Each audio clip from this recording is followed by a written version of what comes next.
Waalaikumsalam warahmatullahi wabarakatuh. Alhamdulillahirabbil alamin. Wassalatu wassalamu ala asrafil anbiya wal mursalin habibana wa nabiyyana wa sayyidana Muhammadin sallallahu alaihi wasallam wa ala alihi wa ashabihi wa man tabi'ahum bi ihsanin ila yaumiddin wa ba'd. Qala Allah ta'ala fi kitabihil karim, a'udzu billahi minasyaitonir rajim. Bismillahirrahmanirrahim.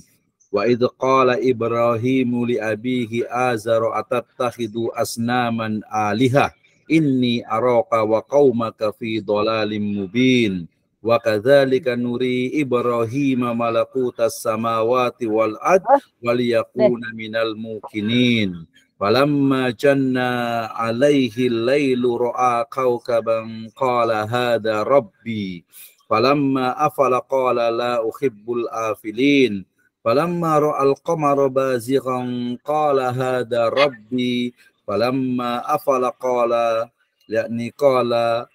madza la in lam yahdini falamma afala qala la in lam yahdini rabbi la akunanna minal qaumid dallin falamma ra'a asy-syamsa bazighatan qala hadha rabbi hadha akbar falamma afalat qala ya qaumi inni bari'um mimma tusyrikun inni wajjahtu wajhiya lilladzi fataras samawati wal ardh hanifa muslima wa ma kana minal musyrikin.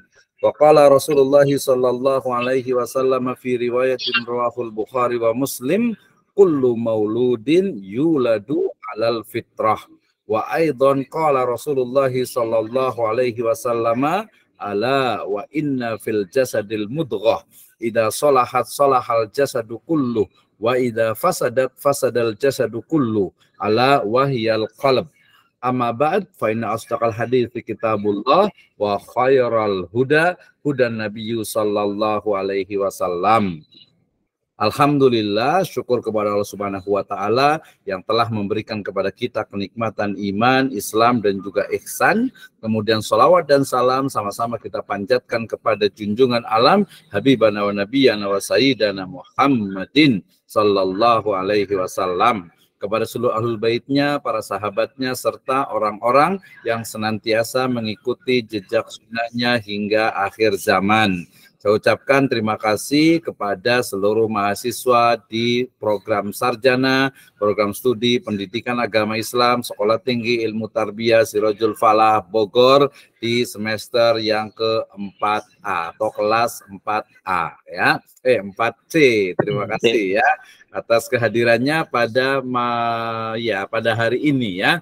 Nah, ini adalah pertemuan yang kedua di dua mata kuliah, yaitu filsafat ilmu, kemudian filsafat umum dan juga filsafat ilmu, plus bonus filsafat pendidikan agama Islam. Nah, ketika kita kemarin berbicara tentang filsafat umum gitu ya, maka kita diingatkan dengan firman Allah Subhanahu wa taala ya dalam surat Al-An'am ayat ke-74 sampai 78.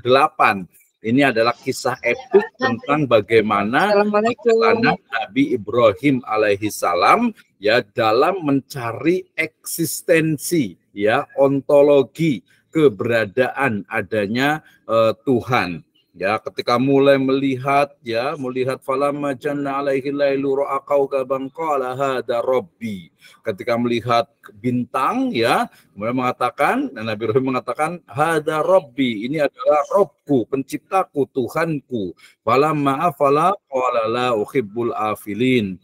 Ya, melihat bintang, mengatakan ini adalah Robku, ini adalah Tuhanku.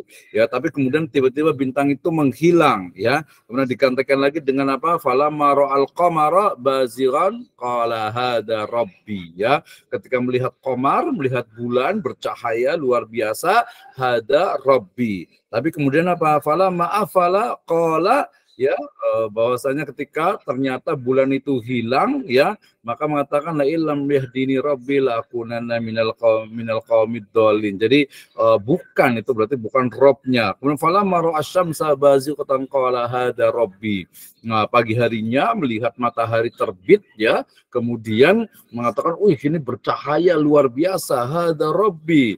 ya hada akbar, ini paling besar nih gitu ya.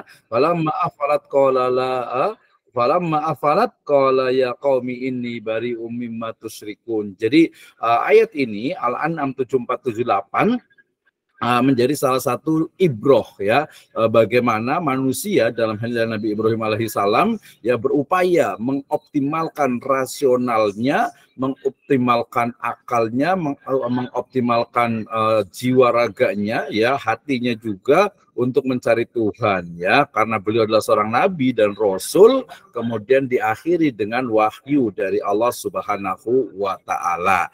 Ya, seperti kemarin saya katakan, inilah perbedaan antara filsafat umum dengan filsafat Islam, bahwa dalam filsafat umum mereka mencari keberadaan Tuhan, sementara dalam filsafat Islam itu Tuhan sudah ditemukan ya, tinggal bagaimana membuktikan kuasanya ya. Jadi Al-An'am 7478 berbicara tentang bagaimana Nabi Ibrahim alaihissalam mengoptimalkan ya panca inderanya dan juga akalnya. Ya, jadi panca indera dan akalnya untuk mencari ontologi eksistensi keberadaan daripada Tuhan ya, semesta alam. Nah, kemudian beliau mendapatkan wahyu ya, inni wajjahtu wajhiya lillazi fataras samawati wal ard. Ya, jadi bahwasanya Tuhan semesta alam itu adalah jelas pencipta semuanya ya, pencipta bumi, pencipta bintang, kemudian bulan, kemudian matahari dan juga semesta. Nah, tapi kita lebih berbicara tentang bagaimana nih sebenarnya ilmu itu sendiri nanti didapatkan. Kemudian yang kedua adalah sabda dari Nabi SAW ya, beliau bersabda, kullu mauludin yuladu alal fitrah. Setiap anak dilahirkan dalam keadaan fitrah. Mahiyal fitrah fi hadhir riwayah. Naam, insya Allah ya kita akan bahas ini ya, terkait dengan apa fitrah itu maksudnya apa ya. Apakah sebagian menganggap bahwa fitrah itu adalah Islam atau Hanif gitu ya. Nah, perlu apakah uji coba bagaimana dengan misalnya teori tentang tabula rasa di masa lalu gitu ya, bahwa seorang anak itu adalah seperti kertas kosong gitu ya. Nah, padahal di sini adalah yuladu alal fitrah. Di riwayat berikutnya fa abwahu yuhawidanihi au yunasironihi au yumajisanihi. Nah, berarti di situ walaupun alal fitrah ya, kemudian ada lingkungan dalam hal ini adalah abwaihi, kedua orang tuanya yang menjadikan Yahudi, Nasrani ataupun Majusi. Nah, berarti di sini ada korelasi yang sangat kuat antara fitrah manusia ya untuk mencari sebuah kebenaran dengan juga pendidikan anak. Ya. Kemudian, kedengeran ya, sebentar ya, di pinggir jalan, Sirajul Falah di pinggir jalan ini aja ya, jadi kedengeran nih. Baik, kita lanjutkan. Ya, kemudian juga sabda Nabi SAW yang menceritakan tentang bahwasanya ala inna fi jasadil mudghah idza salahat salahal jasadu kullu wa idza fasadat fasadal jasadu kullu ala wahiyal qalb. Ya, jadi ada apa? Qalb. Mahwal qalb ya, qalb itu kadang diterjemahkan menjadi hati ya, heart gitu ya. Padahal kalau dalam bahasa Inggris heart itu adalah jantung ya, kalau hati itu adalah liver gitu ya. Nah, jadi kalau kita mau tengah-tengah ya udahlah jantung hati gitu ya. Jadi dalam tubuh manusia itu ada jantung hati, ada jantung gitu ya. Nah, kalau umpamanya jantungnya itu baik gitu, maka kan baik keseluruhannya. Nah, kalau jantungnya itu jahat ya, fasad gitu, rusak, maka rusak seluruhnya. Nah, apakah jantung itu adalah jantung yang material or immaterial? Ya, and we can discuss about it ya. Oke, ini dua ini dari Al-Quran dan hadis ini, yaitu berbicara tentang bagaimana sebenarnya ilmu ya dalam konteks filsafat, bagaimana ilmu pengetahuan itu didapatkan. Oke, baik. Kemudian kita lanjutkan. Jadi yang akan kita bahas pada kesempatan kali ini adalah pertama berbicara tentang filsafat, ini kayak sudah kemarin ya, kemudian sejarah filsafatnya, kemudian karakter dari filsafat, kemudian hakikat filsafat ilmu, nanti dari sisi epistemologi, ontologi, dan juga aksiologi. Ya, saya percepat karena saya yakin ini semua sudah paham semuanya tentang kemarin ya, apa itu filsafat gitu ya. Sudah kan, kemarin kan? Ini objek filsafatnya, kemudian ini karakternya ya. Ini mulai dari pengertiannya, Ya, jadi dari filosofia gitu ya, philos dengan philia dengan philien artinya itu adalah cinta ya, dan sophia itu adalah kebijaksanaan. Jadi cinta kebijaksanaan gitu ya. Jadi nanti sinonimnya dalam bahasa Arab itu adalah al-hikmah gitu ya.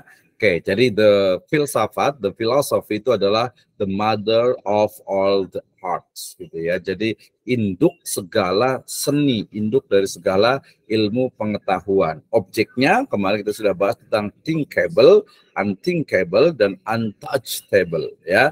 Objek formalnya spesifikasi dan juga perspektif ya. Tujuannya apa? Untuk berpikir kritis, kemudian berpikir objektif ya. Karakteristik dari filsafat kemarin kita sudah sebutkan bahwa yang namanya berfilsafat itu adalah berpikir secara mendasar menggunakan rasio. Ya, jadi nanti ada dua aliran sebenarnya. Yang pertama ada rasio, ya rasionalism, ya, dan yang kedua itu adalah hati, ya. Hati itu berarti terkait dengan apa ya? Mungkin dengan ini suara hati gitu ya, dengan hati nurani lah gitu ya, dengan hati nurani. Nah di sini when is meet ya when is meet west gitu ya, atau when west meet east gitu ya, ketika timur ketemu dengan barat, ketika rasional ketemu dengan hati, ketika akal bertemu dengan hati, itulah sejatinya sebenarnya karakter dari filsafat Islam gitu ya. Jadi tidak hanya rasional dengan panca indera, tidak hanya juga rasional logika dengan akal, tetapi juga dengan hati, dan yang paling penting adalah wahyu ilahi. Oke, ya ini kita sudah bahas karakteristik dari filsafat. Ruang lingkupnya masih ingat kemarin ada ontologi, ada epistemologi, ada aksiologi, dan satu lagi yaitu metodologi ya. Jadi ontologi, epistemologi, aksiologi, dan metodologi. Nah, kemarin kita sudah sampai sini nih ya. Jadi tentang aliran-aliran dalam filsafat. Jadi perennialisme, ya ini berbicara tentang dasarnya itu adalah realisme, artinya kebenaran adalah sesuatu yang nampak dan dapat dilihat. Ya, kemarin kita sudah bicara tentang benar tidak sesuatu yang dilihat itu adalah kebenaran nyata gitu ya. Misalnya ini peci ya, ini warnanya adalah hitam ya. Nah, apakah hitam ini adalah kebenaran yang faktual atau kebenaran yang sifatnya sifatnya betul-betul benar gitu ya. Nah, maka itu adalah kita bisa sebutkan itu adalah kebenaran ya dalam konteks panca indera. Artinya kebenaran yang didasarkan kepada panca indera ya. Bahkan ketika dengan menggunakan alat bantu ya, menggunakan mikroskop misalnya, maka warna hitamnya itu hilang gitu ya, tidak ada ya, entah kemana gitu ya. Tujuannya apa? Nanti kalau perennialisme itu bicara tentang bagaimana mendidik anak menjadi pribadi yang rasional, kemudian intelektual ya. Ini biasa terkait dengan apa? Mengutamakan hal-hal kognitif sehingga siswa menjadi pribadi yang kritis. Nah, ini juga penting nih ya. Jadi mendidik siswa, kita boleh kritis ini model pendidikan sekarang ini. Apakah mereka fokus kepada kognitif gitu ya? Artinya hanya kecerdasan rasional gitu ya, tanpa mungkin melibatkan kecerdasan yang lainnya. Makanya kita mengenal ada emotional question, mulai dari pertama adalah intellectual question IQ ya, kemudian emotional question EQ ya, kemudian nanti ada spiritual question ya, kemudian ada nanti social question gitu ya, dan kecerdasan-kecerdasan yang lainnya yang dibutuhkan oleh siswa untuk hari depannya ya. Nah, pengetahuan dalam perennialisme ini biasanya permanen, artinya pengetahuan yang selama hidup selalu dibutuhkan seperti kebutuhan membaca, menulis, dan berhitung ya. Jadi karena perennialisme itu dia lebih kepada rasional realism gitu ya, sehingga dia sifatnya itu lebih mengoptimalkan atau lebih memaksimalkan fungsi dari rasio ya. Dan kita pahami bahwa yang namanya filsafat itu ya adalah rasio atau rasional atau masuk akal lah bahasa ininya gitu ya, rasional. Jadi kalau yang tidak rasional, yang tidak bisa dicerna oleh panca indera, maka itu bukan sebuah kebenaran, gitu ya.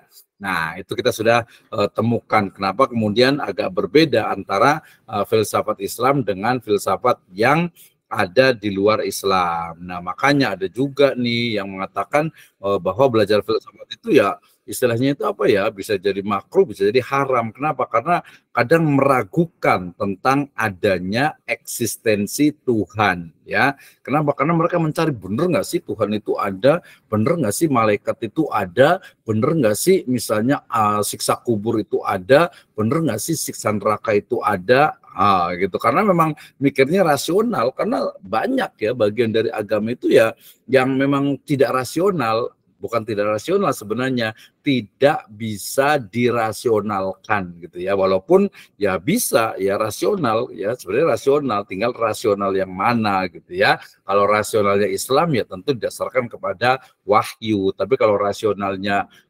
Western misalnya gitu ya, selalunya adalah rasional tanpa adanya wahyu ya. Nah, guru itu kalau di perennialisme itu ya menjadi atau membantu peserta didik untuk berpikir rasional ya, jadi lebih menguatkan logika, makanya nanti matematika gitu ya, kemudian juga pola-pola statistik, angka yang memang sifatnya itu adalah ilmiah. Nah, kemarin jangan lupa, jangan sampai terjebak kepada istilah ilmiah gitu ya. Karena ilmiah sendiri adalah kebenaran yang didasarkan kepada rasionalisme dengan paradigma positivisme atau positivistik gitu ya.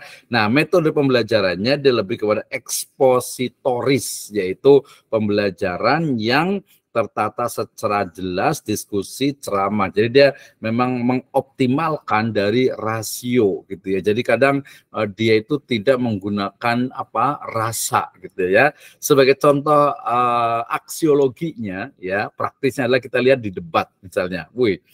Jangan debat presiden, wakil presiden atau debat cawapres gitu. Itu debat secara umum. Ya, orang-orang yang rasional ya mereka cenderung betul-betul tidak melibatkan hati. Artinya mereka justru malah memancing lawan diskusinya itu untuk agar dia itu terpancing emosinya gitu ya. Terpancing emosi itu akan lebih mudah untuk menjatuhkan gitu ya. Karena kalau orang emosinya itu dia terpancing, otomatis sering sekali itu tidak terkontrol gitu ya. Tidak terkontrol. Tapi kalau mamanya yang dengan hati, dia sebenarnya bisa lebih gitu ya, bisa lebih wise gitu ya, lebih bijak dan lain sebagainya. Tapi kalau dari sisi rasional dia memang seperti itu. Jadi dia mencoba ya melakukan segala sesuatu termasuk debat itu dengan rasional yang utama gitu ya. Nah, ini menjadi hal yang penting gitu ya. Jadi ini adalah aliran dari perennialisme yang ada di filsafat. Yang berikutnya adalah esensialisme ya, bahwa esensialisme itu dasarnya adalah idealisme realisme. Idealisme ini bukan bahasa ideal gitu, bukan ya, tapi idealisme itu adalah sebuah alam ide ya, alam ide yang itu hanya ada di pikiran para filosof gitu ya, di pikiran para filosof, terutama nanti Plato ya. Plato itu sangat terkenal atau sangat masyhur sekali dengan filsafat platoniknya ya, terutama nanti dari sisi metafisika. Jadi sesuatu yang tidak bisa dicerna oleh panca indera gitu ya, tapi dia juga kadang tidak rasional menurut kalangan rasional gitu ya. Jadi dia ide gagasan yang sangat-sangat abstrak gitu ya. Oke, nah tujuannya jadi dari esensialisme ini, tujuan dalam pendidikan itu adalah mendidik anak menjadi pribadi yang berkembang intelektualnya, ya, berkompeten, mengembangkan daya kerja otak anak dan menguasai potensinya. Jadi dia sebenarnya lebih kepada sesuatu yang menjadi esensi, ya, jadi esensi, jadi yang menjadi satu intisari ya dari sebuah kajian atau sebuah pembahasan gitu ya. Jadi ini lebih kepada memang dia mau mengoptimalkan daya kerja otak. Dan perlu kemana saya sampaikan bahwa semuanya didasarkan kepada rasional, walaupun nanti alirannya itu berbeda-beda. Ya, jadi esensialisme ini keterampilannya itu atau keterampilan esensial dan pengetahuan dasar itu mengembangkan kreativitas dan pengetahuan hakiki. Ya, jadi dia polanya agak berbeda dengan tadi yang perennialisme gitu ya. Nah, peran guru ya dia lebih kepada apa ya? Memberikan artinya otoritanya itu adalah kekuasaan penuh pendidik untuk membimbing peserta didik. Nah, ini kita lihat apakah masih relevan dengan sekarang atau tidak. Jadi belajar itu betul-betul seolah-olah itu hanya mendeliver materi gitu ya. Jadi ngajar ya, datang ke kelas bawa buku. Oke, hari ini kita belajar tentang perkalian. Hari ini kita belajar tentang anatomi. Hari ini kita belajar tentang interaksi sosial gitu ya. Nah, jadi apa ya? Kaku gitu ya, karena memang tadi kalau menurut saya itu jadi hatinya atau mungkin rasanya itu kurang dilibatkan ya, sehingga kemudian metode pembelajarannya lebih tradisional gitu ya, pemberian tugas, penjelasan kata satu persatu pada slogan gitu. Jadi apa ya, hanya belajar aja mungkin yang kita rasakan kali dulu di pembelajaran yang lama, kita datang belajar. Jadi sekarang masih kerasa nih, saya biasa selalu bilang ke mahasiswa, pola pembelajaran di perguruan tinggi itu berbeda gitu ya. Jadi jangan sampai Anda itu ketika akan kuliah ya pakai baju rapi, bersih, mandi, wangi, kemudian datang ke kelas kemudian menunggu dosen ya. Nah, kelas ini juga jangan sampai nih ya. Nanti kalau RPS-nya lupa mungkin saya boleh kirim lagi ya. Jadi bukan belajar tentang nunggu nanti belajar apa ya? Ya udahlah nunggu dosen aja, nanti dosennya ngoceh aja, dengerin aja gitu ya. Tidak ya. Tapi kita sudah dari awal, oke, kita belajar tentang ada 3 ilmu nih. Berarti ada ilmu filsafat ya, kemudian filsafat ilmu, kemudian filsafat pendidikan Islam gitu kan. Berarti ada 3 ilmu harus dikuasai. Ini ilmu filsafat itu tentang apa ya? Kenapa kita harus belajar filsafat ya? Definisinya, pengertiannya, ruang lingkupnya, kemudian juga karakternya, kemudian tujuannya, apa manfaat dari filsafat, yang dipelajari dari filsafat itu apa sih, kemudian aliran-aliran filsafat itu kayak gimana, itu ya. Kemudian filsafat ilmu, kita baca lagi, filsafat ilmu berarti filsafat tentang ilmu. Ilmu itu apa ya? Ilmu itu kalau di Indonesia, bahasa Indonesia itu ada 2, ada pengetahuan, ada ilmu, ada science, ada knowledge, ada makrifah, ada al-ilm. Terus kayak gimana ya? Cara mendapatkan ilmu itu kayak gimana? Dengan thalabul ilmi, dengan belajar. Ya, itu teknis gitu ya. Bukan yang dimaksud itu. Jadi nanti ketika ditanya bagaimana cara mendapatkan ilmu pengetahuan, kayaknya ini asatidzah semuanya yang udah ustadz, yang udah senior udah tahu nih bagaimana cara mendapatkan ilmu gitu ya. Apakah harus mungkin bertapa gitu ya di goa atau di gunung gitu ya? Bisa jadi gitu ya, bisa jadi pada tataran tertentu. Artinya dia itu perlu menyendiri, kemudian berpikir, kemudian mungkin dia menyatu dengan alam gitu ya. Nah, itu mungkin pada bagian tertentu dan bidang-bidang tertentu. Misalnya kita mungkin ingin memunculkan kesadaran diri misalnya. Ya, mungkin dia kalau zaman dulu tuh karena mungkin apa namanya tuh ya dia duduk gitu misalnya di sebuah apa namanya tuh mau di goa, mau di gunung, mau di apa gitu, duduk memperhatikan gitu ya. Ya makan juga lah, ini kalau tahu tuh makan apa enggak ya, makan, kalau makan ya meninggal gitu dalam waktu tertentu gitu ya. Kalau tahajud juga sama gitu. Sebenarnya dalam sholat juga sama, dalam banyak hal juga kita kan la'allakum tatafakkarun ya ulil albab, ulul absar, ulul aidi ya, ulul amri pun sama juga gitu ya. Nah, oke.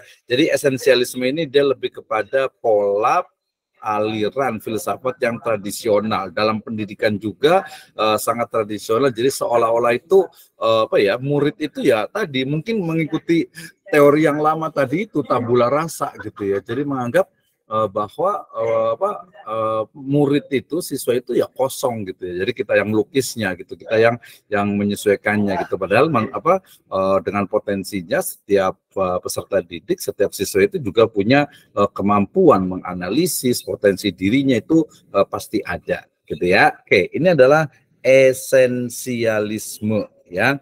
Yang berikutnya adalah progresivisme. Namanya progresif berarti ada Islam progresif gitu ya. Jadi dia memang bergerak ke depan gitu ya.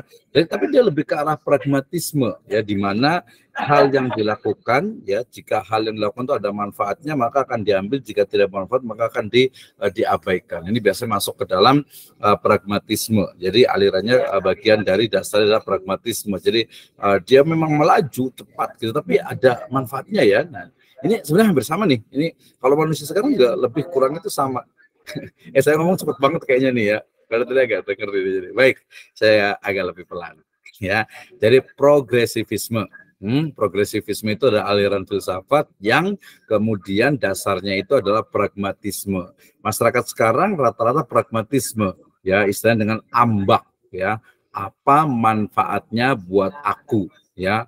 Ya, apa manfaatnya buat saya? Saya yakin semuanya nih. Kenapa nih pada kuliah nih? Oh, manfaatnya ada, thalabul ilmi, menuntut ilmu. Oh, gitu ya. Luar biasa sekali gitu ya. Nah, luar biasa sekali, tapi ada yang lain biar dapat S1 lumayan gitu kan ya. Dapat sarjana gitu lumayan gitu. Ya itu bisa juga, nggak ada masalah gitu ya. Jadi itu lebih ke pragmatisme. Ada nggak misalnya, termasuk ada juga mungkin ya, kita mau nolong orang biar kita ditolong, intan surullah yang surkum. Atau mungkin ketika kita tadi kemarin hal jazaul ihsan illal ihsan gitu ya. Jadi balasan untuk orang yang berbuat baik, ihsan ya akan kebaikan lagi dari Allah Subhanahu wa taala. Itu terkait juga. Jadi ada unsur-unsur seolah itu pragmatisme, padahal tidak ya. Ada hal besar yang harus menjadi prioritas dan menjadi basic atau dasar, yaitu mardotillah gitu ya. Jadi kita belajar ya, kita melakukan sesuatu ya, kita belajar misalnya kuliah lagi ya memang sih kita akan dapat sarjana, kita akan dapat pengetahuan, tapi lebih dari itu kita belajar tentang din, tentang agama kita gitu ya. Oke, sangat-sangat normatif filosofis ya.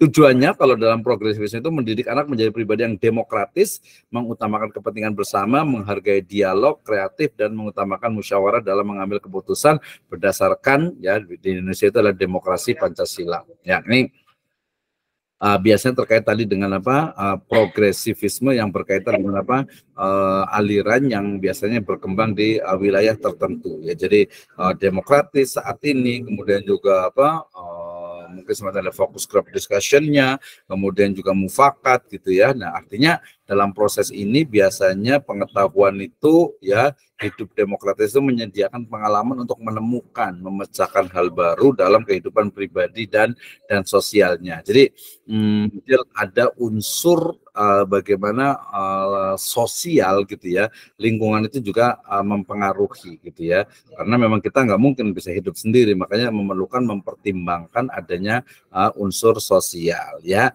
Nah, dalam hal ini peran guru dalam progresivisme itu adalah pembimbing ya, artinya guru itu membimbing peserta didik untuk menjadi pribadi yang demokratis. Kalau tadi mengajarkan ya doktrin gitu ya, kemudian ini lebih ke membimbing.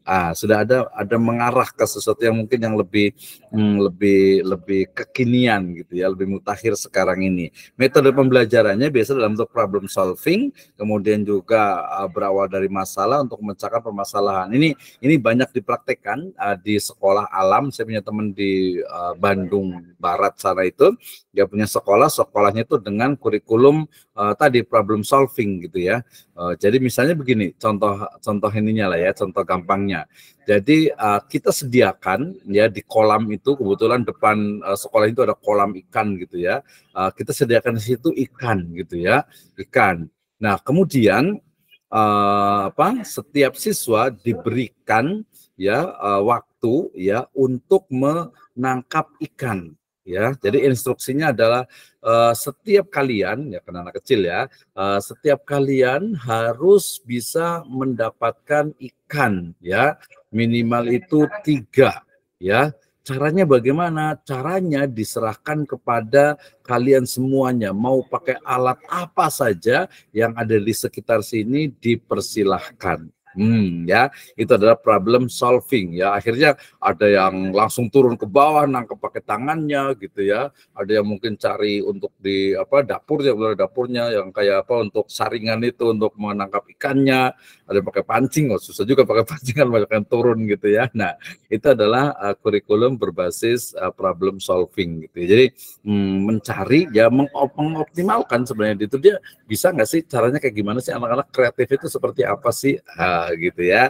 Nah itu juga masuk ke progresivisme karena dia memang sifatnya itu lebih kepada apa ya, sifatnya itu lebih merangsang ya, menstimulus dari otak. Jadi guru itu lebih kepada pembimbingan saja. Yang berikutnya adalah rekonstruktif ya. Jadi dia membangun kembali ya. Jadi dia juga sama, dasarnya adalah pragmatisme ya, artinya jika hal yang dilakukan ada manfaatnya maka akan diambil, jika tidak bermanfaat maka akan diabaikan. Jadi masih ke arah pragmatisme, tujuannya merekonstruksi masyarakat, menata kehidupan masyarakat menjadi lebih baik atau mungkin lebih mapan gitu ya. Artinya tujuan itu sebenarnya ya membangun kembali, cuman ada cumannya nih, perspektif yang mereka gunakan itu ya tadi yang bermanfaat saja gitu ya. Banyak sekali nih ya, misalnya banyak orang yang mengatakan misalnya tadi kalau dari sisi kehidupan bersama gitu ya, toleransi, moderasi ya, kemudian juga hidup bersama gitu ya, equality ya, kesamaan hak dan sebagainya, gender gitu ya. Nah, itu biasa disarankan kepada itu gitu. Sehingga kemudian arahnya ya hampir semuanya menihilkan agama gitu ya. Nah, pengetahuannya ya, keterampilan yang dibutuhkan masyarakat itu artinya memberikan keterampilan yang berguna dan bermanfaat bagi kehidupan masyarakat. Jadi dia langsung spesifik gitu ya. Anda mau jadi apa? Oh, SMK bisa gitu ya. Berarti bagaimana nih cara agar anak itu bisa kerja gitu ya, bisa bermanfaat, bisa langsung mereka ini. Dia langsung spesifik karena tadi dasarnya memang pragmatisme ya. Nah, peran guru dia sebagai agent of change ya. Jadi agen perubahan ya, memberikan inspirasi, motivasi, perubahan untuk menjadi lebih maju peserta didik. Nah, di situ ya. Nah, jadi peran guru di sini sudah kelihatan, walaupun tadi kesannya ya baguslah gitu ya, memberikan inspirasi, motivasi, perubahan dan menjadi lebih maju. Tapi faktanya nanti kalau tidak ada sentuhan wahyu, kalau tidak ada sentuhan Islam gitu ya, maka yang terjadi nanti adalah ketimpangan. Misalnya begini, ada salah satu kejadian, ada teman kebetulan kuliah di New Zealand ya, di Selandia Baru gitu ya. Jadi kalau dosen di sana tuh cerdas luar biasa gitu ya. Untuk menjadi dosen itu di luar negeri nggak sembarangan gitu, cerdas luar biasa gitu ya. Tapi ya interaksi antara dosen dengan mahasiswa itu apa ya, tidak terbangun dengan baik gitu ya, tidak terbangun dengan baik. Jadi dia juga biasalah ya, namanya juga orang gaya style lifestyle-nya itu, gaya hidupnya gitu ya. Jadi kadang itu pakai ke kelas itu pakai pakaiannya itu juga ya, biasa pakai celana jeans, pakai kaos gitu. Mereka nggak bebas gitu ya, nggak terlalu ini gitu ya. Bahkan kadang karena biasa mereka tuh malam itu minum-minum biasa gitu kan, mabuk dan sebagainya, kadang masih kerasa juga ketika masuk kelas. Kalau pinter, cerdas, iya memang mereka dijamin lah untuk itu gitu ya. Tapi dari sisi akhlak, dari sisi etika, dari sisi adab pergaulan, apalagi dari sisi spiritualitas, keagamaan itu mereka sangat minim ya. Kita ambil baiknya, yang buruknya kita buang tentu saja gitu ya. Nah, ini tadi rekonstruksisme. Jadi metodenya juga sama, problem solving ya, berawal dari masalah untuk memecahkan masalah sehingga peserta didik itu terlatih untuk kompeten ya, mapan dan sukses memecahkan masalah yang lain. Nah, problem solvingnya itu cuma sayangnya dia lebih kepada arah rasionalisme gitu ya, sehingga segala sesuatu itu dikaitkan dengan cernanya itu adalah dengan rasio gitu ya. Misalnya beberapa kejadian misalnya yang di Jepang sana gitu ya, di Korea kemarin juga ada, di Cina juga banyak juga gitu ya. Jadi bagaimana ketika seseorang gitu ya, dia dihadapkan pada sesuatu yang sangat sulit dan mungkin sudah di luar nalar gitu ya.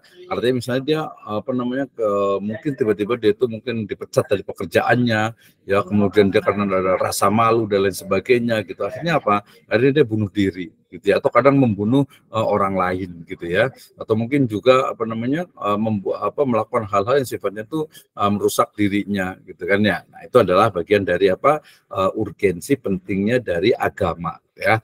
Kenapa? Karena ya dengan agama, dengan spiritualitas, pendidikan agama itu akan bukan hanya IQ ya, bukan hanya EQ saja, tapi juga SQ-nya ya, kecerdasan spiritualnya, kecerdasan beragamanya, kecerdasan emosi yang didasarkan kepada agama itu lebih mapan gitu ya. Ini adalah rekonstruksionisme, aliran-aliran dalam filsafat. Nah, sedangkan ya hari ini tadi tentang filsafat ilmu. Filsafat ilmu dalam istilah lainnya itu adalah epistemologi. Ya, epistemologi dari kata-kata epistem dan juga logos yang artinya adalah teori tentang ilmu pengetahuan atau ilmu tentang ilmu. Ya, jadi epistem itu artinya dari pengetahuan, knowledge, dan logos artinya adalah penjelasan atau ilmu. Sehingga epistemologi adalah ilmu yang membahas tentang asal mula. Ya, asal mula ilmu tentu saja ya, sumber dari ilmu.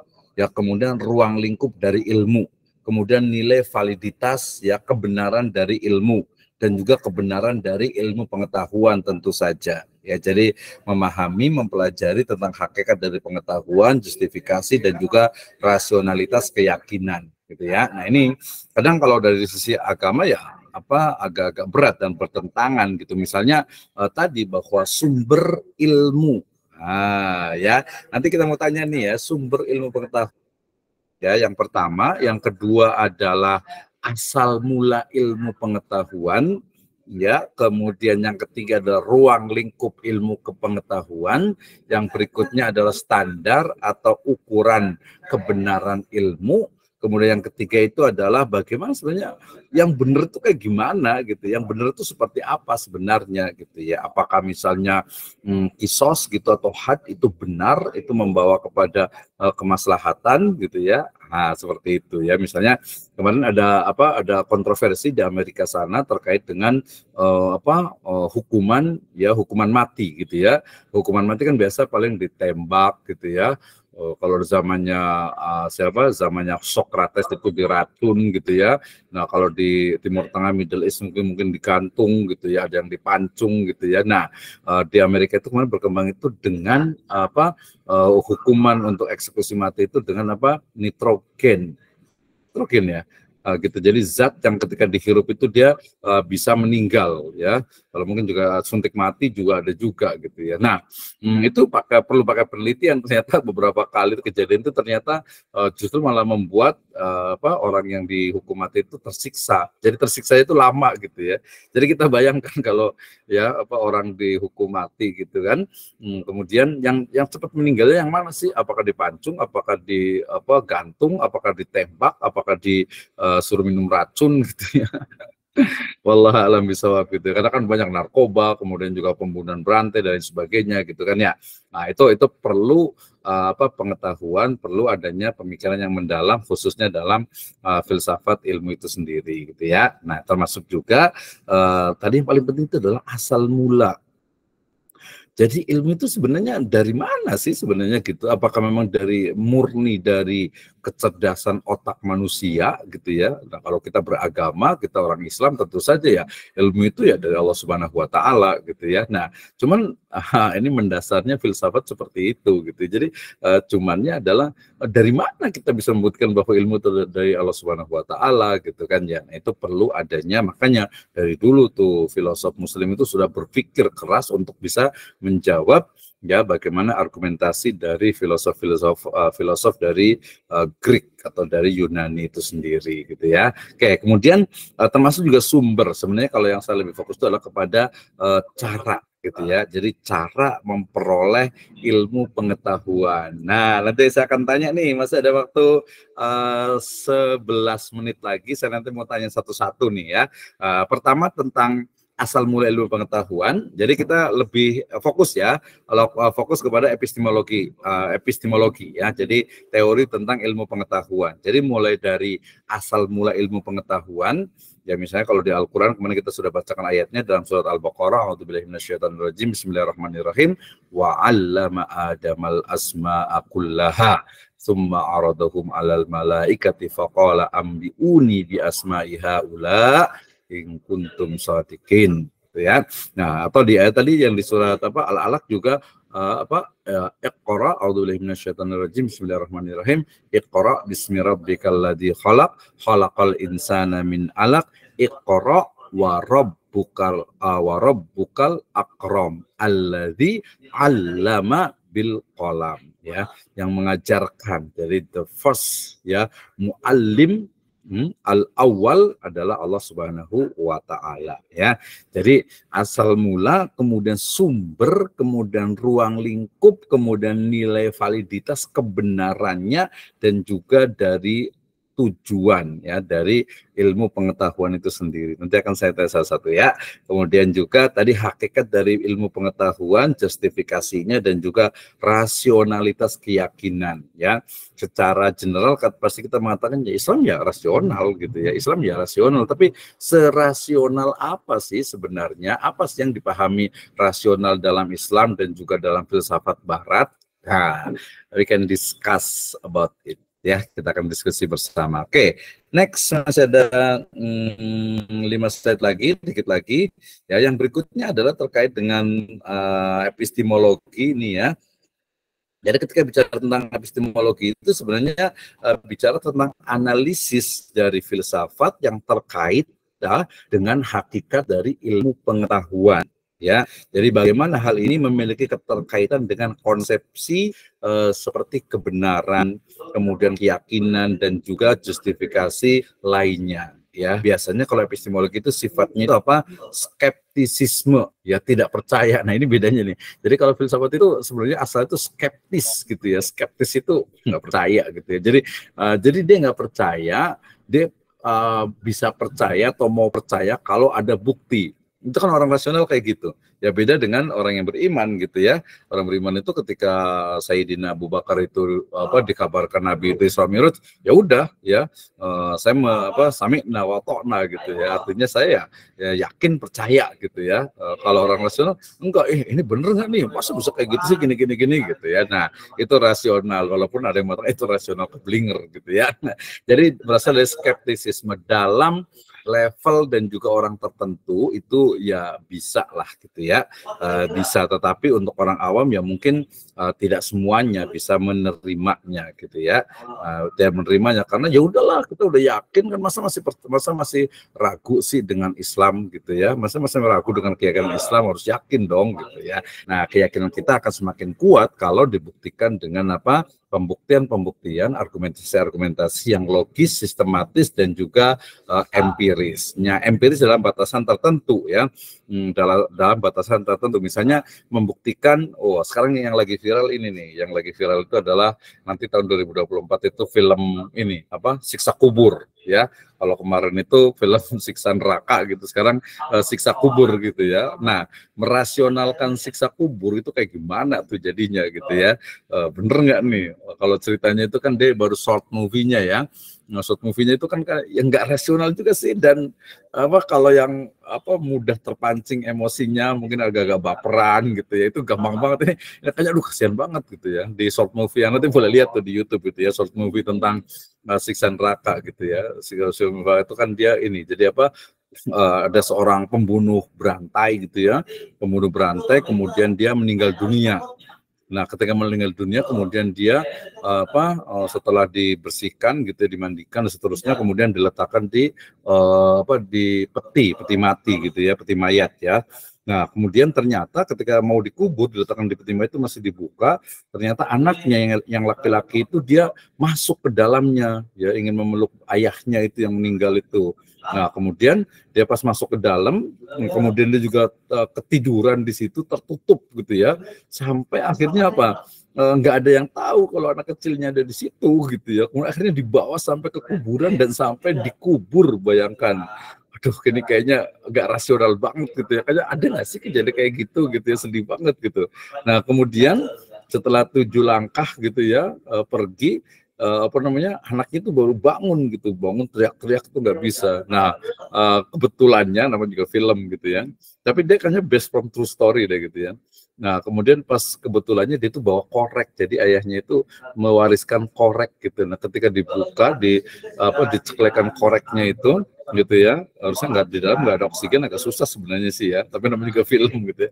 Ketika dinyalakan koreknya, ternyata ayahnya itu lagi disiksa gitu ya, lagi siksa kubur gitu ya, langsung dia, anaknya kecilnya itu langsung mencerit, langsung ini gitu ya. Nah, ini kok begini banget film gitu ya, gimana kelanjutannya? Biasa kalau film kan dibuatnya menggantung gitu biar penasaran gitu ya, apakah dia terkubur sampai meninggal di situ, wallahu a'lam gitu ya. Tapi kembali ke tadi, bener nggak itu ya gitu. Nah, termasuk juga sebenarnya metode ya film misalnya, boleh nggak memvisualisasikan ya, kemarin tuh siksa neraka gitu ya, memvisualisasikan siksa kubur gitu ya. Dulu saya ingat banget tuh tahun 2008 2009 tuh ya, ada film, dia animasi ya, bukan animasi, artinya film apa ya, jadi kayak apa ya, azab kubur gitu, suara juga kenceng banget, ini banget. Sebelumnya lagi ada yang hanya suara saja gitu, ini yang divisualkan gitu ya. Nah, itu menjadi hal juga yang menarik untuk kajiannya. Bener nggak nih, bisa dibuktikan nggak, atau mungkin ya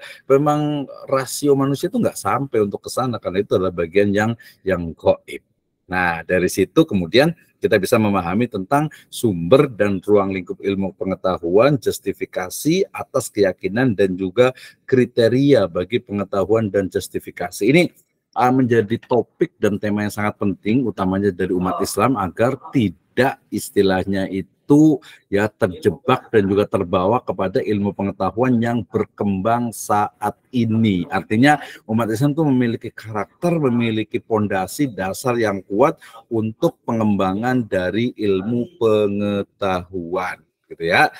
Kita bayangkan ya, ketika banyak sekali ilmuwan barat itu mereka menggunakan Al-Quran untuk mengembangkan ilmu pengetahuan, teknologi, dan lain sebagainya gitu ya, maka kadang umat Islam itu hanya membaca, kemudian ya dapat pahala, alhamdulillah ya, masya Allah dapat pahala gitu, tapi untuk mengistiqro, bahasanya itu ya, untuk mengistiqro ya, memperoleh ilmu pengetahuan dari ayat, dari riwayat gitu ya, itu masih kurang gitu ya, itu masih kurang, sehingga kemudian ya ini yang tugas kita bersama, seperti kemarin saya katakan, ada mengatakan kuburannya Nabi Adam itu di India gitu ya, Nabi Adam itu 60 hasta 30 meter gitu ya, tinggi sekali 30 meter berarti ya, pohon kelapa aja paling berapa ya, 10 30 meter, tinggi banget berarti.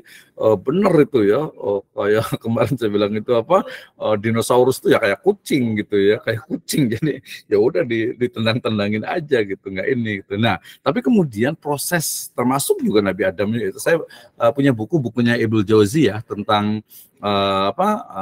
Rihlatul Afrah ila Biladil Aflah ya, kalau saya itu ya. Jadi tentang bahasanya tentang ruh ada juga gitu ya, tapi itu tentang surga sebenarnya. Jadi perdebatan tentang surga, mulai dari surga itu apakah di dunia atau di langit atau di tempat tertentu. Kemudian yang kedua itu apakah surganya Nabi Adam itu sama dengan surganya kita nanti gitu ya. Kemudian surga itu apakah ada sekarang ini kosong atau enggak gitu ya. Kemudian juga bagaimana Nabi Adam itu dipindahkan atau diturunkan ya, nazala bahasanya itu, dari surga ke dunia misalnya gitu ya. Apakah kata-kata turun di situ adalah turun dari atas, atau ketika kita bicara tentang ruang dan waktu di angkasa itu tidak ada atas, tidak ada bawah gitu. Demikian juga mungkin neraka itu konsepnya seperti apa dan lain sebagainya. Nah, disitulah kemudian banyak orang yang mengatakan bahwa ilmu filsafat itu ya sesuatu yang bahaya juga kalau dipelajari gitu ya. Kenapa? Karena nggak bisa jadi rasional itu nggak kuat, akhirnya kemudian malah jadi ateis, malah nggak yakin. Nah, di situ. Tapi kita juga harus adil ya, sebagaimana banyak sekali para ulama, misalnya Imam Al-Ghazali, kemudian Ibnu Taimiyah, mereka mempelajari ya filsafat, kemudian untuk membantah filsafat itu dan menemukan ya formula dari filsafat Islam. Tadi yang saya sebutkan bahwa ketika filsafat Yunani, filsafat Barat itu mencari Tuhan, maka filsafat dalam Islam sudah menemukan Tuhan, tinggal berpikir bagaimana membuktikan kekuasaan dari Tuhan Allah Subhanahu wa taala Rabbul Alamin, ya. Nah, pembahasan epistemologi ya apa yang membuat kebenaran terjustifikasi dapat dijustifikasi. Dari mana Anda mengatakan bahwa itu adalah benar gitu ya? Nah, ini perdebatan sangat panjang sekali, makanya muncul ilmu kalam gitu ya. Makanya muncul ilmu kalam yang awalnya berbicara tentang kalam, sifat dari Tuhan, tapi kemudian meluas menjadi segala kaitan dengan keyakinan. Ya, apa artinya apabila mengatakan bahwa seseorang itu mengetahui sesuatu? Jadi seseorang itu mengetahui sesuatu alim. Ya, alim gitu ya. Ada alim, ada alim, sama juga dengan ada aziz, ada aziz. So beda ya, different. Bagaimana kita tahu bahwa kita itu tahu? Jadi nanti ada juga nih ya, itu ada orang yang tahu, ya, ada orang yang tahu tentang dirinya tahu dan dia tahu gitu ya. Ada juga orang yang tidak tahu kalau dirinya itu tahu gitu. Ada orang yang tidak tahu kalau dirinya tidak tahu. Banyak gitu ya. Nah, itu sebenarnya potongan-potongan dari hasil kajian filsafat di dalam Islam, ya. Kemudian nanti kita bicara tentang ontologi, ada ontos, ya, keberadaan, kemudian juga aksiologi dan juga pembagiannya, serta nanti terakhir adalah metodologi. Pas jam 5 on time dan kita bisa diskusi bersama. Kalau tidak ada yang bertanya, nanti giliran saya akan nanya satu-satu nih. Terima kasih yang sudah hadir. Ada berapa nih ya? Ada 44 ya, berarti 43 mahasiswa, luar biasa sekali ya. Oke, udah banyak yang angkat tangan nih ya, udah nyerah duluan kayaknya nih. Enggak ya. Terima kasih Ustadz Nasihuddin, luar biasa ya. Jadi hari ini kita berbicara tentang filsafat ilmu atau epistemologi Islam, di mana dalam epistemologi Islam itu dibahas tentang pertama sumber ilmu pengetahuan, ya, atau lebih tepatnya sumber kebenaran ilmu pengetahuan yang pertama. Yang kedua, bagaimana cara mendapatkan kebenaran ilmu pengetahuan. Yang kedua. Yang ketiga, apa media atau tool atau alat dalam mendapatkan kebenaran ilmu pengetahuan. Ya, yang keempat adalah bagaimana sifat dari ilmu pengetahuan. Ya, kemudian yang kelima adalah ya apa standar kebenaran ilmu pengetahuan. Jadi di dunia ini sesuatu yang benar itu standarnya itu apa? Ya pasti kalau asatidzah, para ustadz, kiai, ajengan akan mengatakan ya kebenaran itu ya kemarin al-haqqu mir rabbikum, kebenaran itu ya dari Rob, dari Allah Subhanahu wa taala, ya. Tapi kan faktanya tidak semua ilmu pengetahuan itu ada di dalam Al-Qur'an, karena Al-Qur'an bukan ilmu pengetahuan walaupun di dalamnya ada ilmu pengetahuan.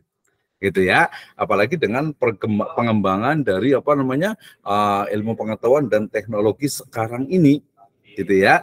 Kemudian yang terakhir, yang keenam itu adalah tujuan atau goals dari ilmu pengetahuan. Apakah ilmu untuk ilmu, seni untuk seni, cinta karena cinta, gitu ya. Nah, kita akan diskusi. Tadi dari Ustadz Nasihuddin dulu nih. Ya, kita punya waktu sekitar 28 menit untuk diskusi. Silakan Ustadz Nasihuddin. Ya, terima kasih Ustadz. Ya, silakan. Saya ingin menegak ini ya. Tadi ada dari awal itu bahwa perbedaan filsafat ilmu dengan filsafat Islam itu bahwa filsafat ilmu itu tidak meyakini Tuhan. Sedangkan filsafat umum. Maaf. Oh, umum ya. Filsafat ilmu, ya. Filsafat umum. Oke, lanjut, silakan. Sedangkan filsafat Islam itu meyakini Tuhan. Ya, betul. Bukan meyakini, menemukan. Ya, meyakini Tuhan. Menemukan ada gitu. Gimana, silakan. Ya, jadi kalau izin berbeda pendapat ya. Enggak apa-apa, bagus. Ya.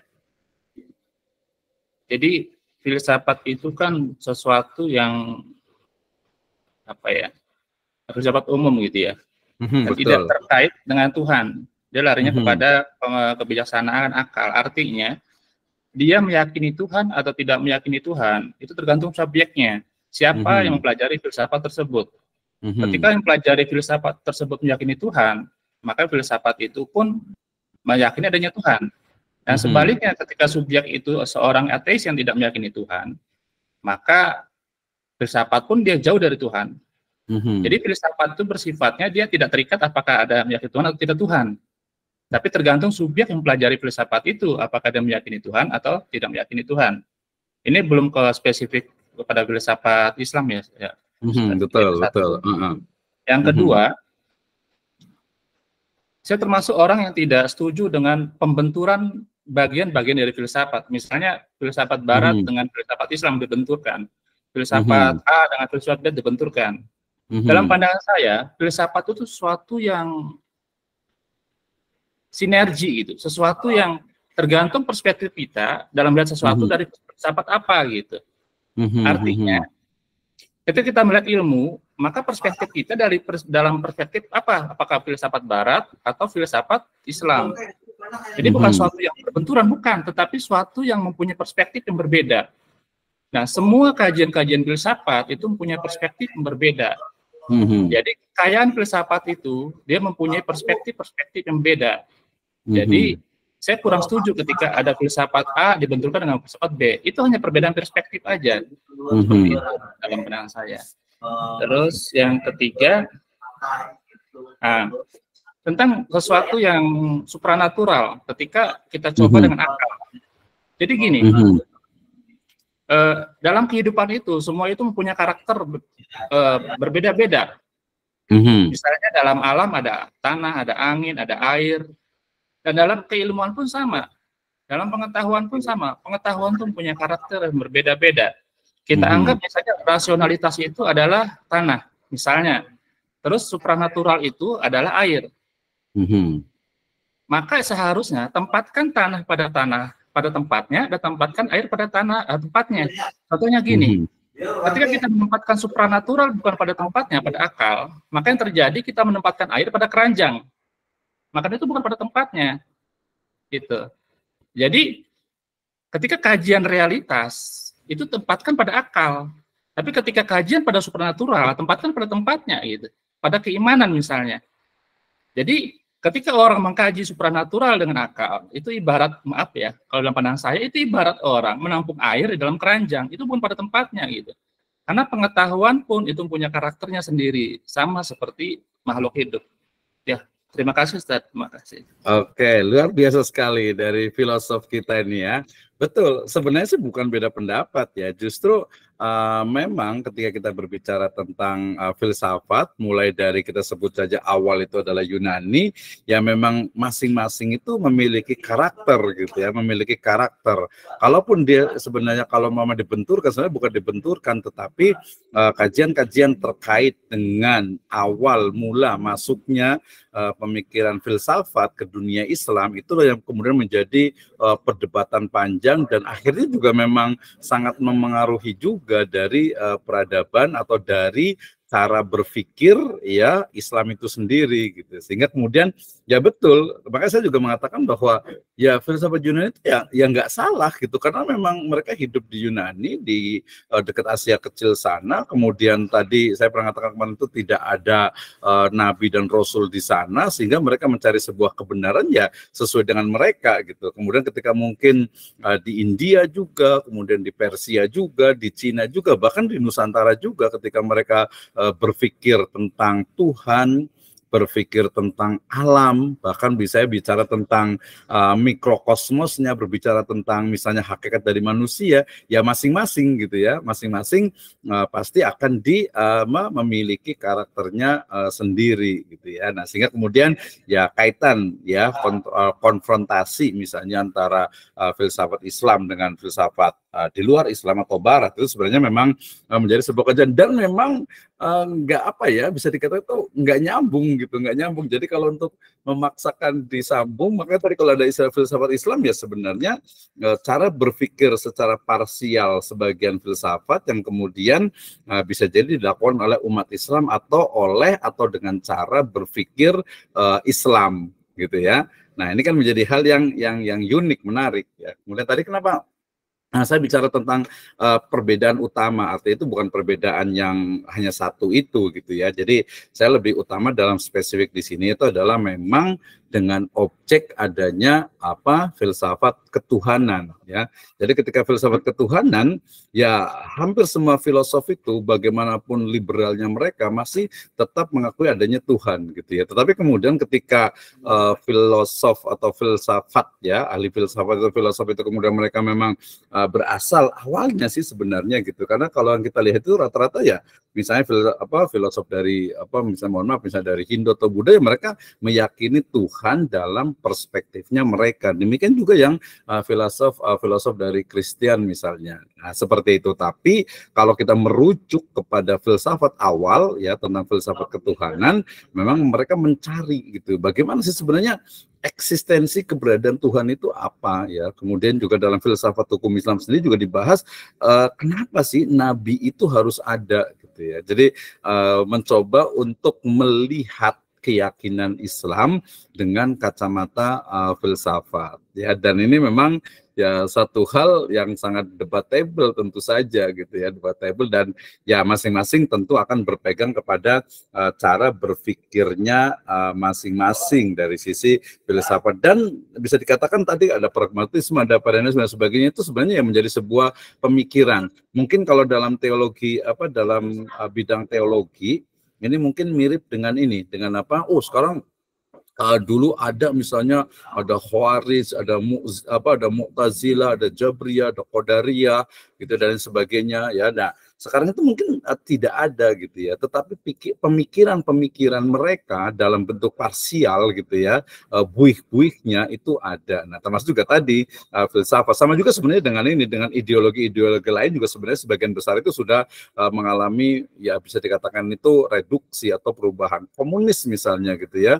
Nah, komunis yang dulu juga beda dengan sekarang. Ketika komunis dulu itu anti Tuhan gitu ya, komunis sekarang mungkin juga mereka bertuhan gitu ya. Bahkan konsep komunis yang sosialisme itu misalnya sekarang udah berubah menjadi komunisme misalnya negara gitu ya. Nah, ini banyak sekali perubahan. Jadi kita juga tidak terjebak kepada satu ideologi atau satu isme yang kemudian bukan meyakini tapi memahaminya secara tekstual gitu, secara seperti itu berarti ya enggak seperti itu. Jadi dikatakan filosof Yunani enggak percaya Tuhan dong, enggak, mereka justru sebagian itu menemukan adanya prima causa itu, satu materi yang menjadi puncak, menjadi awal, menjadi asas dari alam raya ini ya. Dan tentu mereka mungkin kalau saya boleh berpendapat pribadi bahwa itu adalah puncak pemikiran mereka, tetapi seperti yang saya katakan mereka nggak tahu karena memang tidak dapat wahyu, dan nggak disalahkan juga karena mereka jauh sebelum kenabian ya. Dan wallahu a'lam apakah mereka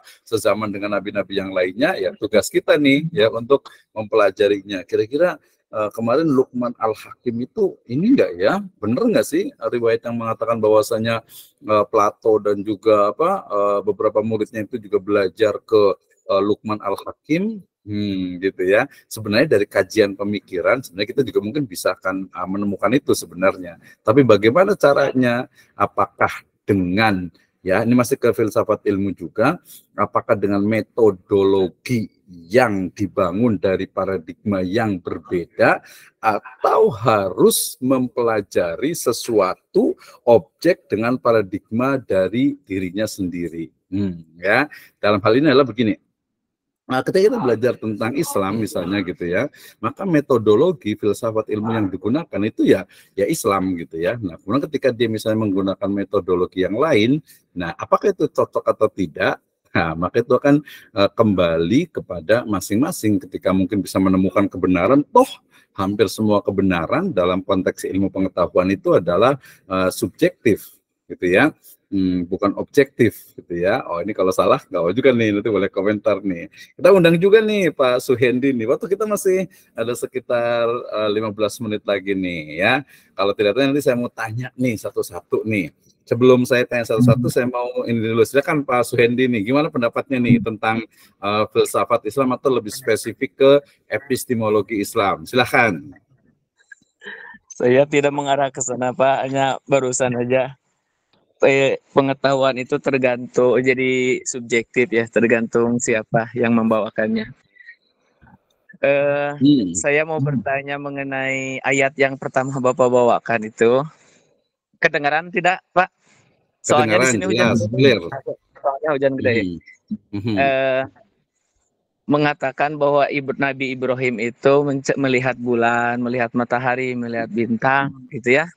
Terus dia menyangka bahwa itu adalah Tuhan. Apakah pada usia berapa gitu dia melihat itu? Apakah waktu kecil atau waktu besar? Atau mungkin kalau dia melihat itu ketika dia bisa berpikir secara rasional gitu udah besar berarti ya, bisa membedakan mana yang salah, mana yang benar. Berarti selama hidup dari kecil sampai seusia itu dia di mana hidupnya gitu? Apa di dalam gua jadi nggak pernah ngelihat bintang, nggak pernah ngelihat matahari gitu?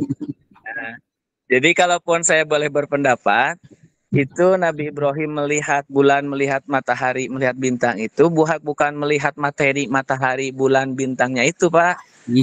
Tapi perjalanan dia mencari kebenaran gitu ya. Karena asalnya kan setiap orang itu dolan, Pak ya, dolan.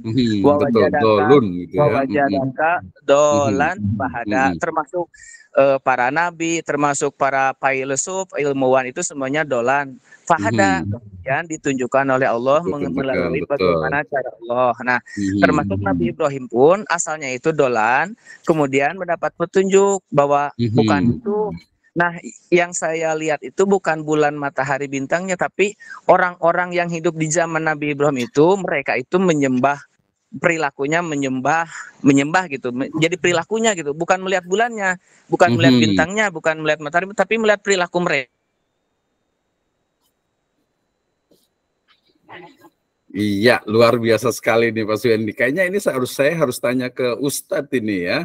Ada Ustadz Ahmad Rikordi, ada Ustadz Dede, ada Ustadz lagi Endang nih, ada Ustadz Sunandi nih. Kira-kira usia berapa ya? Jadi tadi kalau saya melihat Ustadz Suyendi menggunakan tafsir bil isyarah gitu ya, atau tafsir biroi. Dia lebih bukan tekstual tetapi kontekstual. Jadi makna di sebalik kalimat itu sendiri gitu. Jadi bukan makna secara teks gitu. Jadi qamar, kemudian syams, kemudian kaukab gitu ya.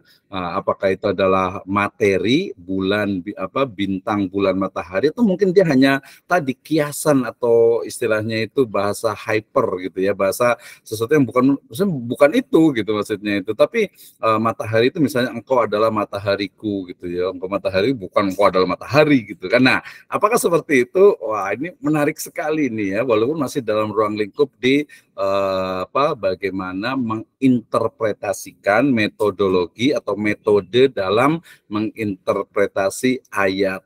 Luar biasa nih. Saya mau tanya ke siapa nih yang boleh saya tanya nih? Ada Ustaz Saifuddin, Ustaz Usman Sirajuddin, ya ada Ustaz Hendra Iqbal juga, ada Ustaz Ahmad Rikordi juga nih. Silahkan yang mau komentar, kita masih ada waktu nih sekitar 10 menit. Ya. Coba siapa nih yang mau bisa jawab nih? Jadi tadi pertanyaannya terkait dengan apa? Tentang usianya nih ya. Kalau kita baca beberapa, misalnya saya baca di Qisasul Anbiya misalnya, kisah dari Nabi Ibrahim alaihi salam gitu ya, dari mulai ya lahir, kemudian menginjak remaja, kemudian dewasa, termasuk juga ketika merusak ya patung-patung dari milik raja gitu ya. Dari situ ya, kemudian juga ketika mulai berpikir tentang bapaknya Azar yang juga pembuat patung gitu. Itu usianya kira-kira berapa nih gitu ya? Itu berapa? Apakah dia memang kan dari dulu juga udah ngelihat matahari, udah ngelihat bulan, udah ngelihat bintang juga, kok baru umur segitu sih baru nyadar gitu kan ya. Siapa nih? Ayo yang mau bisa menjawab nih. Kira-kira pertama di usia berapa, kemudian apakah itu memang fakta realita, atau mungkin dia potongan, atau seperti apa, atau mungkin juga harus memahami karakter dari ayat Al-Quran itu sendiri gitu ya, karakter dari ayat Al-Quran sendiri, apakah ceritanya itu potongan-potongan, atau mungkin juga disambung di bagian yang lainnya, atau mungkin juga ada riwayatnya di hadis dan lain sebagainya. Siapa ya? Ustadz Ahmad Rikordi ada?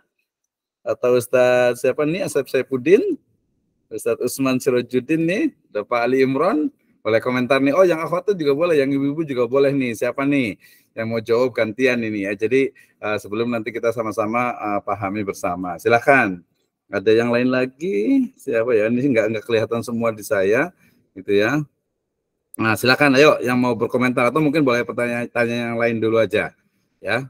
Sebelum nanti menjawab pertanyaan tadi yang terkait dengan usia dan juga makna, ya, makna majazi, ya, dari Kaukab, kemudian Qamar dan juga Syams. Silakan. Ada yang ingin berkomentar?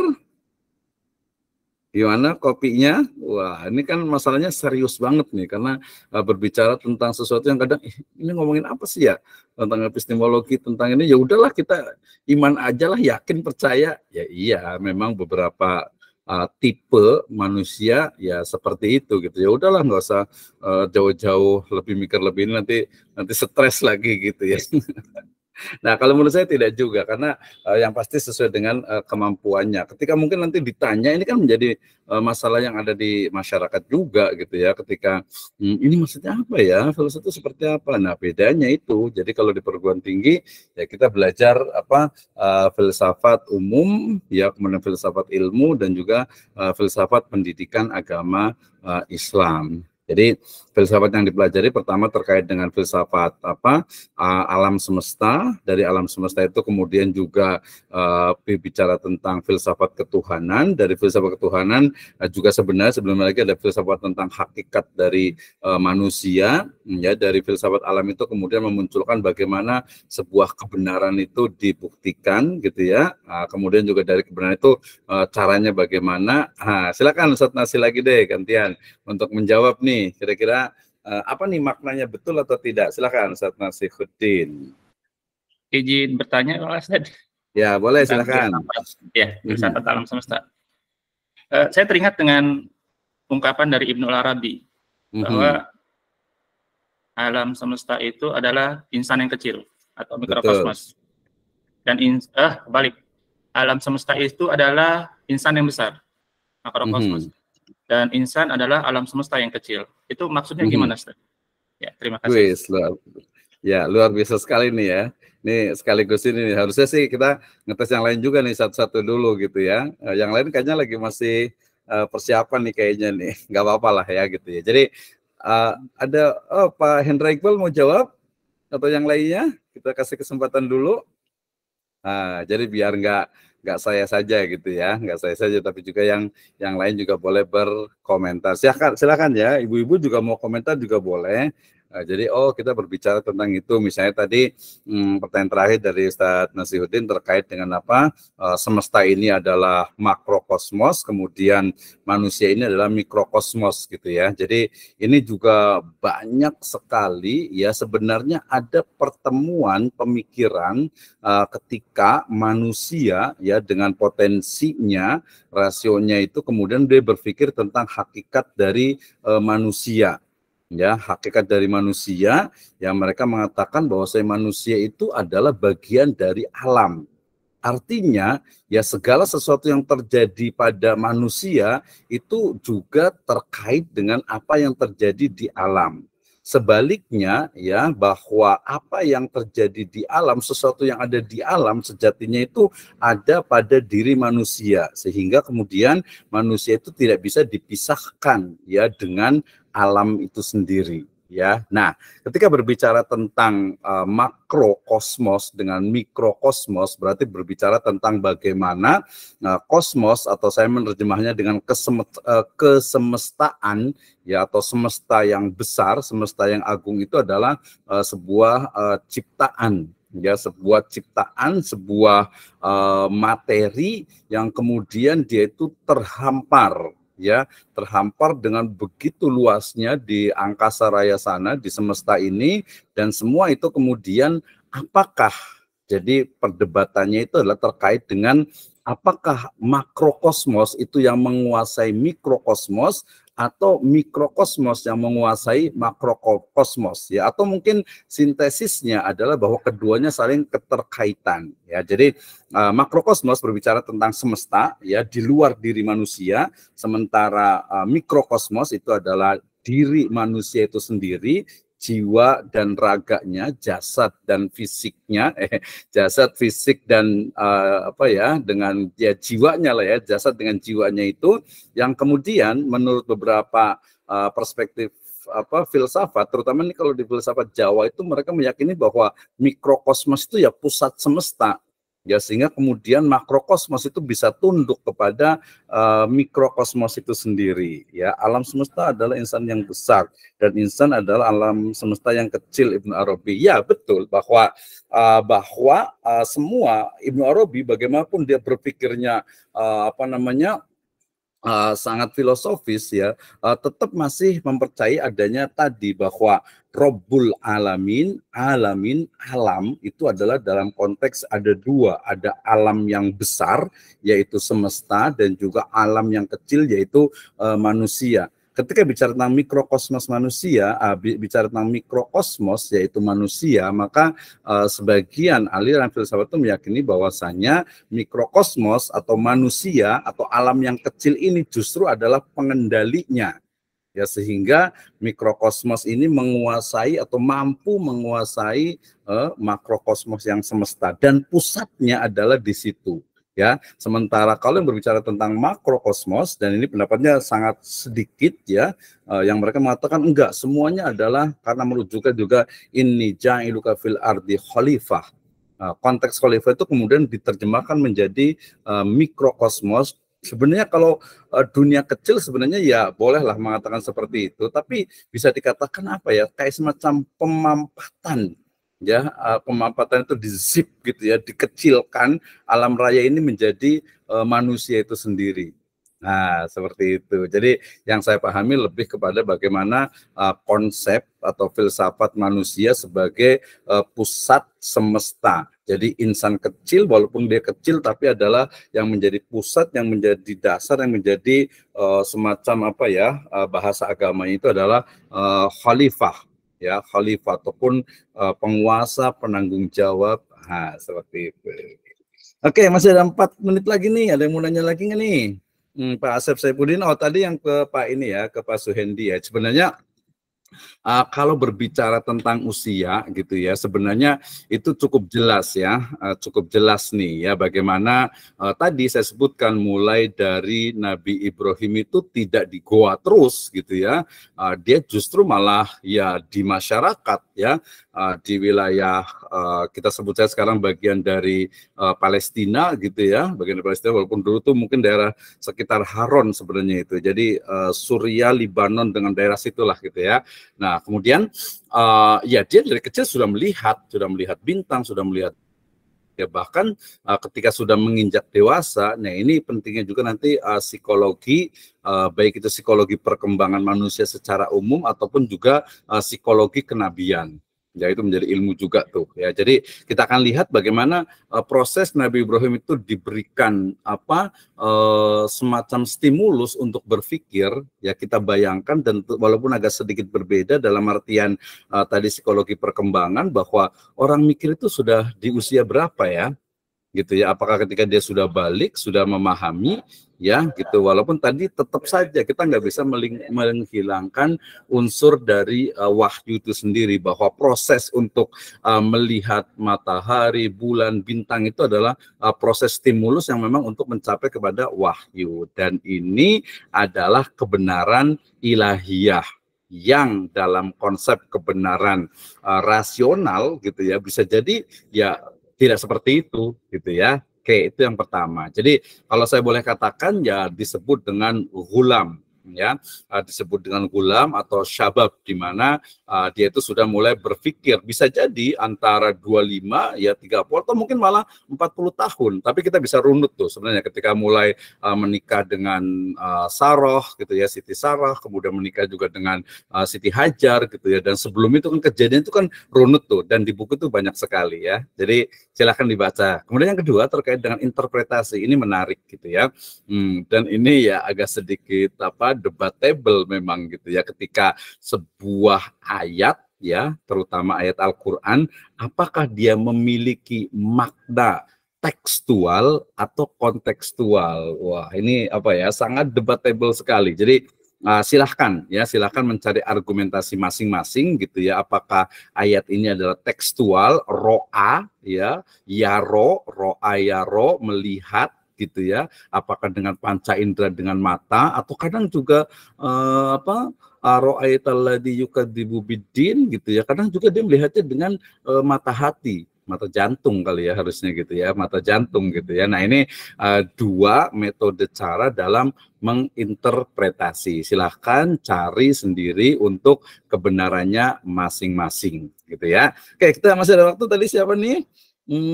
Sampai lupa nih, tadi gak kelihatan nih ya. Masih apa tadi ya yang mau bertanya nih? Silahkan, masih ada waktu sekitar saya kasih waktu 3 menit lah kalau jadi ya, karena udah di jam saya itu udah sudah 29.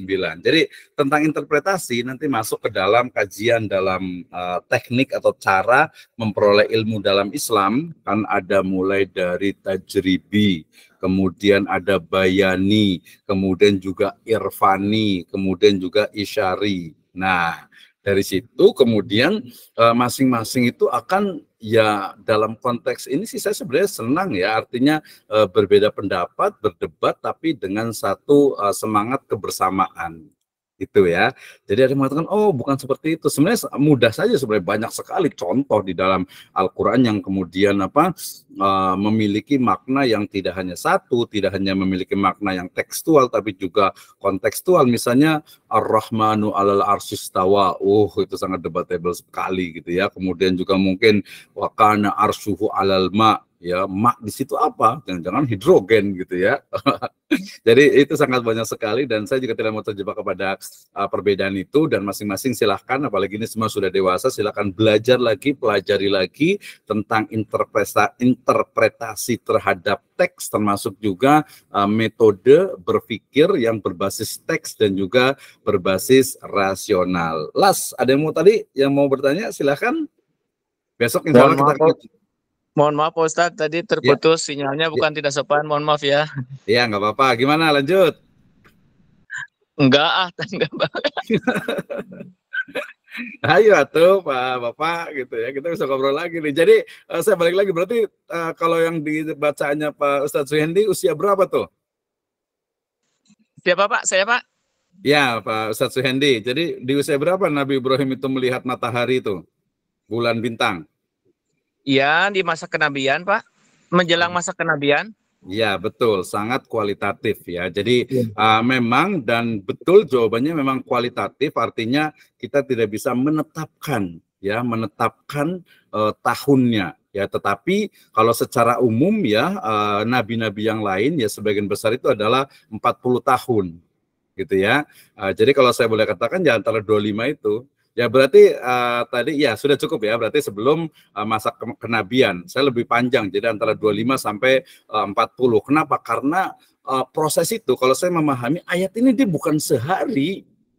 Jadi walaupun dia menyebutnya bintang, bulan, matahari, itu bukan sehari gitu, bukan sehari. Jadi bukan lihat bintang terus lihat bulan, kan harusnya bareng gitu. Tapi nggak sehari, itu prosesnya itu panjang untuk berpikir itu gitu. Jadi ini yang saya sebut tadi dengan epik panjang, bagaimana Ibrahim itu menemukan Tuhan. Kan kita ada tahu kisah yang lainnya ketika Nabi Ibrahim itu masih belum yakin juga, udah dapat wahyu padahal gitu ya. Kemudian diperintahkan oleh Allah Subhanahu wa taala untuk memotong ya berapa?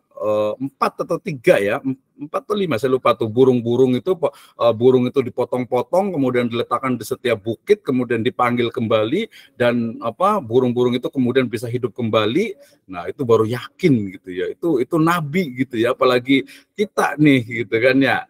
Belum lagi nanti epik panjang yang Nabi Ibrahim yang lainnya gitu ya. Jadi tidak seperti sesingkat itu, karena banyak sekali dalam ayat Al-Quran itu dia ngomongnya itu pendek tapi sebenarnya panjang gitu, realitanya itu panjang ceritanya, kisah tentang misalnya Nabi Yusuf, Nabi Musa, Nabi Isa dan lain-lainnya gitu, itu panjang, nggak secepat yang kita baca gitu. Bahkan satu kalimat itu bisa jadi itu puluhan tahun itu prosesnya sebenarnya ya. Misalnya Ashabul Kahfi juga itu kan.